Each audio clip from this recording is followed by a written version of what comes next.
Our last race hosted high drama. Oh, I believe Fowler's machine has slowed to a crawl. He has stopped. Here is Boric here at the line. It is over. He's going to take another win, and he's probably even wondering what happened here at the end. What's going to happen at round 3?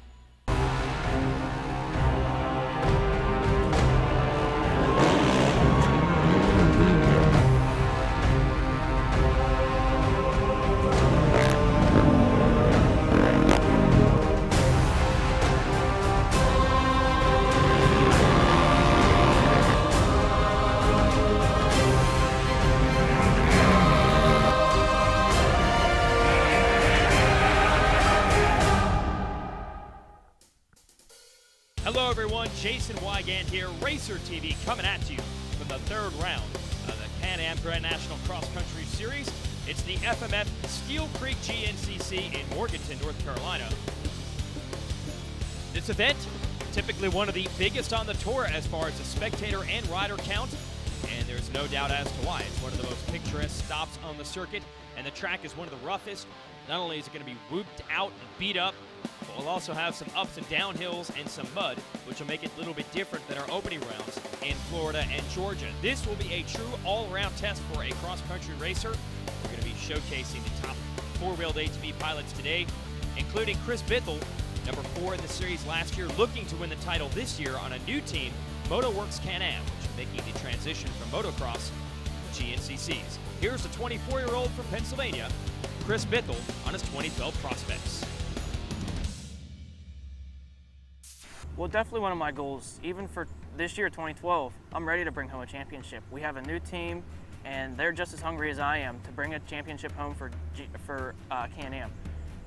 We haven't been able to do it yet. I have multiple wins on the Can-Am. It's capable of doing it, but we haven't been able to put that solid year together yet to where we've been able to win. But I'm looking forward to it this year.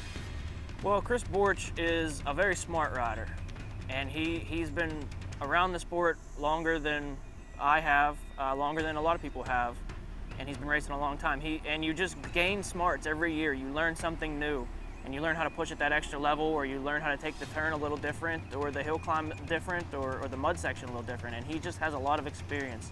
And what he does is, he basically does what I said. He likes to stay back, and he watches what everybody else does. He learns their moves, he learns their lines, and then by the end of the race, he puts it all together, puts the whole puzzle together, and he basically just is able to take that win on the last lap. But, you know, I've been racing with him long enough. I think I'm just learning what he's knowing, and, you know, I'm going to put it together real soon and be able to maybe up there and rain on his parade. Pretty cool deal today. You see the purple number plate background on our champion, Chris Boric. This race is the Purple Race, benefiting the March of Dimes. Quite a few fundraisers going on this weekend to help not only raise some money for that, but awareness as well. You see Bithell there, the number 4, running the purple graphics on his machine.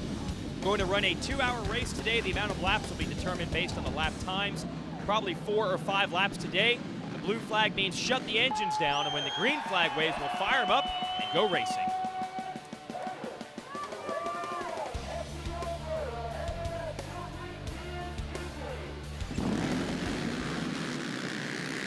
And we are underway. $250 Motorsport Whole Shot Award on the line. There is no doubt about this one. The number 5 of Walker Fowler getting the early lead, and he has revenge on his mind. At our last race in Georgia, he was battling for the win with Chris Boric right down the stretch until he ran into mechanical troubles. Within sight of the finish line, he was able to push it across and still finish 3rd. But he wants a win today. A lot of attention on this kid, the rookie who won every single race last year in the Pro-Am division, now moving up to this XC1 Pro class. Starts have really never been a specialty of Fowler, no matter what class he has been in. And he has a dial today on the Balance Racing Yamaha. Bad start for Adam McGill on the Honda, and even worse here for the yellow machine, the Suzuki of Boric. And you see Fowler twisting through the trees. That's the advantage of the good start. You don't get held up by anyone. Brian Wolf on the JG Off-Road Honda 2nd. Bithell is 3rd. Looks like Craig Bauman with a good start 4th. Then it's the Yamaha boys, Taylor Kaiser, Johnny Gallagher coming through next. And we keep counting and waiting for the Yoshimura Maxxis machine of Boric. There he is. It's about 15th by my count. The machine didn't fire on the line. He actually had to have someone come out and give him a bump start. Meanwhile, the rest of the field was on the gas and gone, just like Fowler, Wolf, and Bithel are right now. Now, Wolf has been struggling with a hand injury. He actually got blisters so badly in preseason training that he had an infection on his hand. So I cannot even imagine trying to wrestle around about a 400-pound ATV for 2 hours with an infection on the palm of your hand. But he's doing his best right now in second on the American Honda back machine. Good to see 3 different manufacturers up there with a Yamaha, Honda, and a Can-Am in the top 3. But how about Fowler? Start calling him sliced bread. It's like when Joey Logano moved up to the top ranks of NASCAR. They were saying he was the greatest thing since sliced bread. Well, that's what the hype around Fowler is right now. They think he could be the future of this game. He's not worried about the future, he's worried about the present. His teammate Taylor Kaiser has rolled up to 4th now and is trying to close the gap on them. Here's the rest of the field. You got Craig Bauman here on the right, Johnny Gallagher on the left on the Yamaha. GBC backed, gonna go by him. Then McGill and Bithel have moved, or sorry, Boric have moved up as well. And great racing as Gallagher has gotten around Bauman, McGill, Boric, and the rest of these guys. They need to hustle because you give Fowler, Wolf, and Bithel a lead, they've got the speed to hold it. So they are going to have to try to catch them.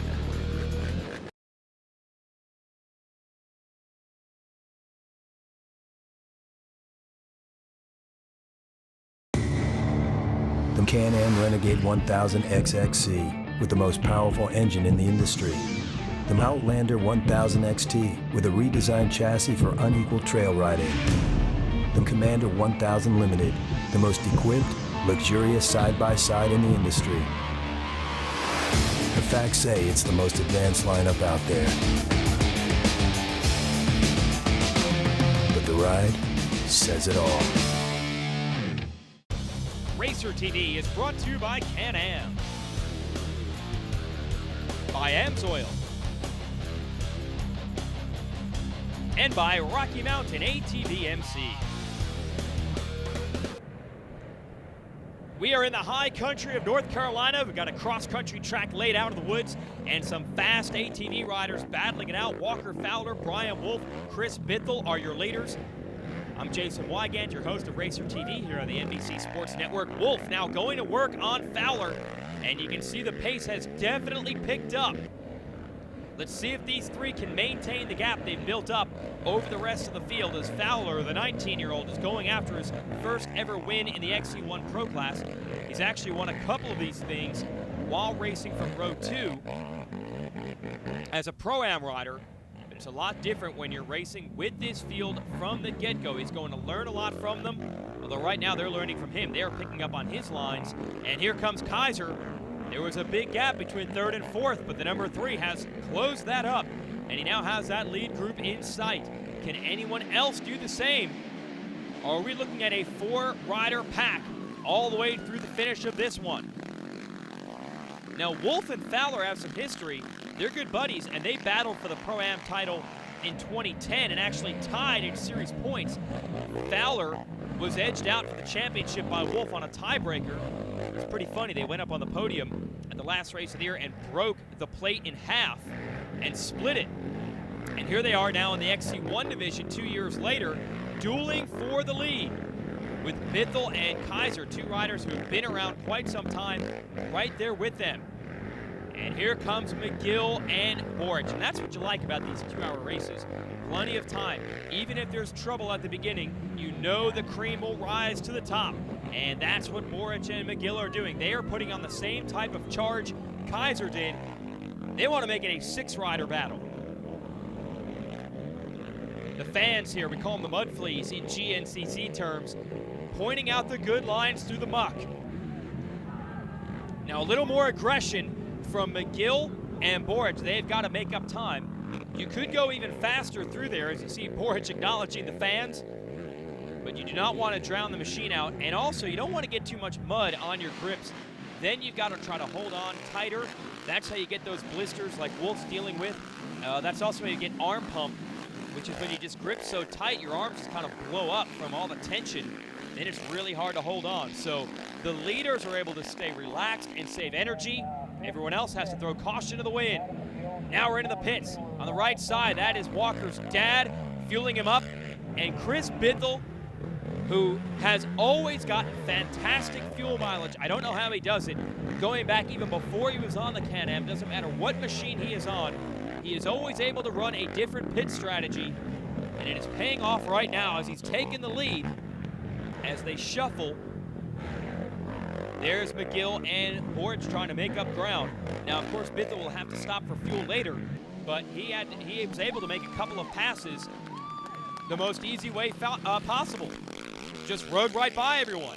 Now let's see if he can hang on. Here's the gap he was able to pull.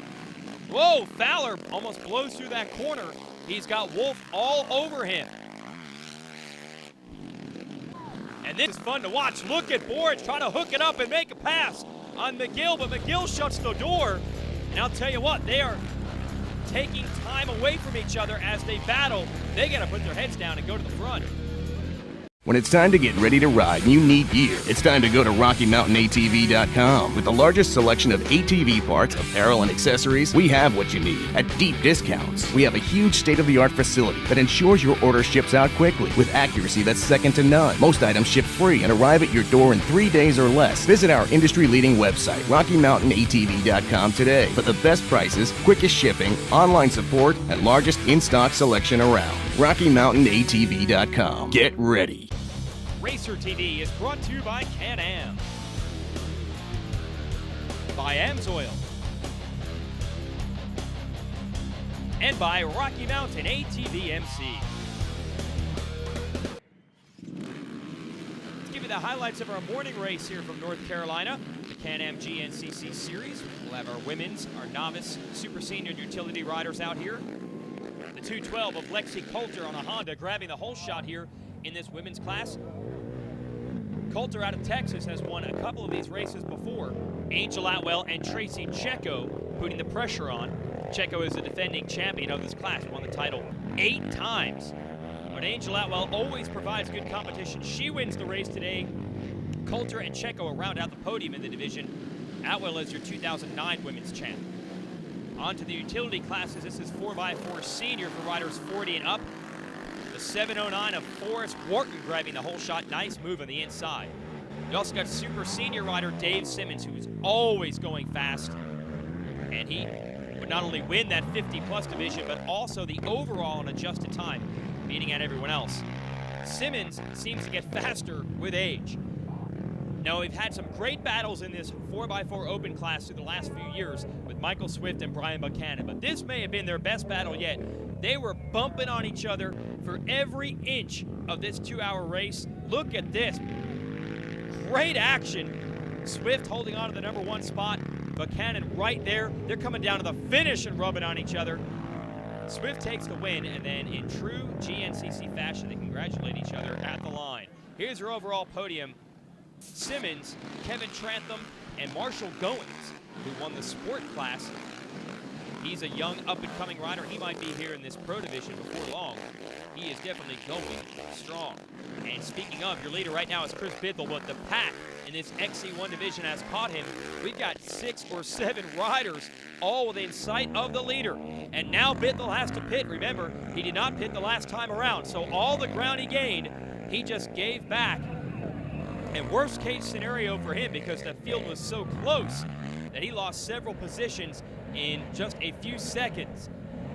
Looks to me like Kaiser here on lap 3 is in the lead with Fowler in second, and Borch has climbed all the way to third. Wolf and McGill there as well. So now the top 5 are in a close pack, and Bithell is going to have to work hard to catch them from 6th.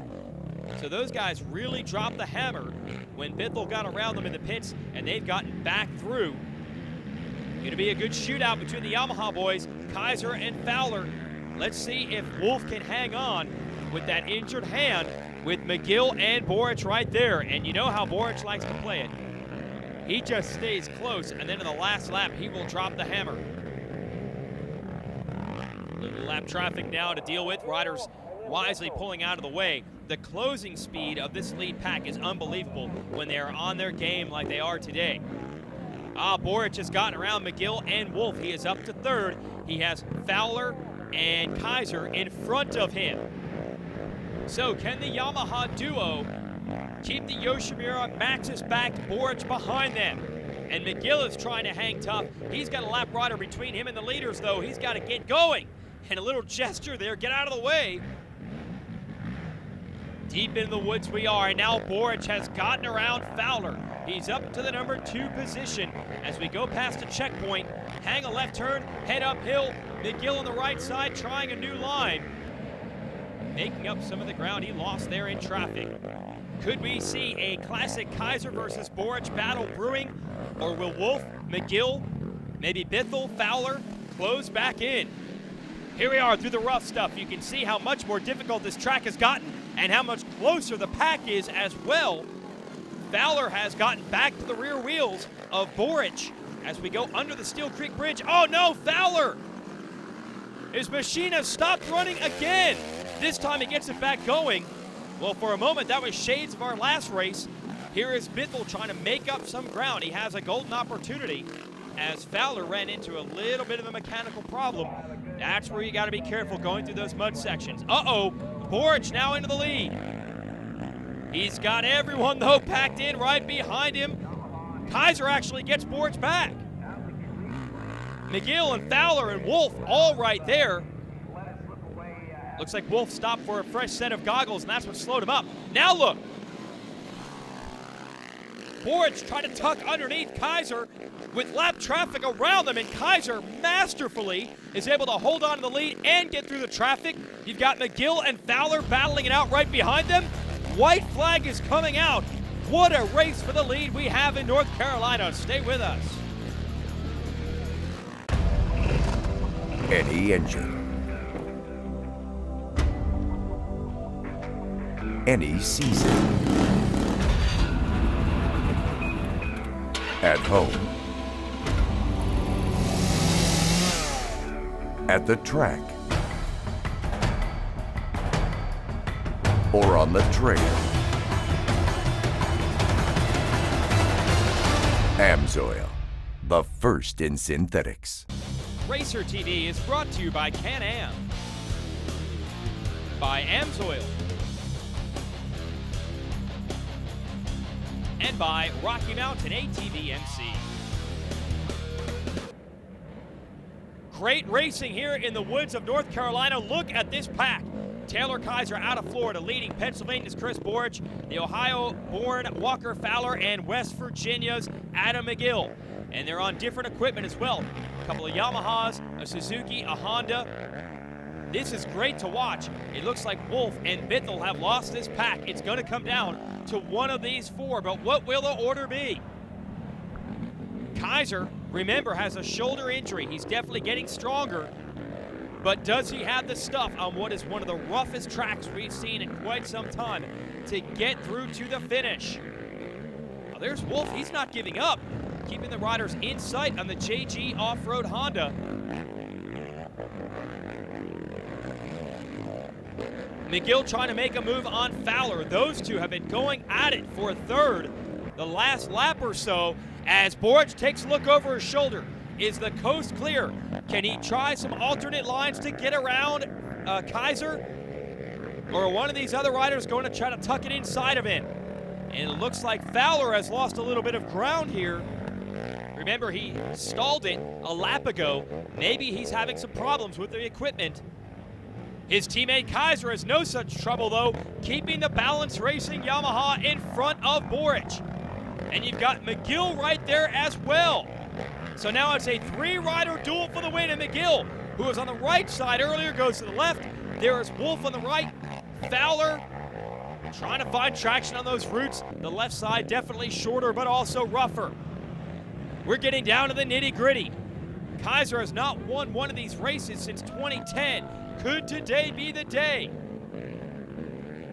Done a great job of holding Boric off. These two have a lot of experience racing each other. Oh, Boric makes a mistake, and that's going to allow McGill to take over the number 2 spot. A little fist pump by McGill. Anytime you can get by the champ in the last lap, you're doing something right. Look, Wolf and Fowler are close. And now Boric has repassed McGill. We are through the field. Only a few turns remain. Time is running out for a classic Chris Borch, last lap charge. Kaiser is holding him back there. For how long? Does Borch have something figured out in this field section? It could come down to a drag race with the Yamaha versus the Suzuki. Look at Borch trying everything. He has the opening and Kaiser has it covered through the last couple of corners. Borch goes to the inside. That's the move. He takes the lead and they collide. And Borch goes down. Kaiser is going to take the win. A mad scramble here at the finish. Can Borch get the machine refired? McGill is going to take second. This time the last lap pass did not work out. Borch takes third. But it looks like these two are okay. That was a racing incident. No bad blood between Kaiser and Borch. Here's your Rocky Mountain replay. Borch so far to the inside. Did he clip that pole? Let's get some perspective from Taylor Kaiser. Yeah, me and Chris were kind of changing positions. He let me by a couple of times. We were just kind of back and forth. And there at the end, with a couple miles to go, he was pressuring me really hard. And he kind of tried to take the inside of me over here, and we got together a little bit. And then coming into the last corner, he tagged me pretty good. But, racing's racing. I really don't know what he was doing. But, we just rushed it off, and we were able to get the win. Here are your AMSOIL results. Fowler able to outduel his good buddy Wolf for fourth, and Jared McClure, a good run down the stretch on the National Guard machine, almost caught Bithell.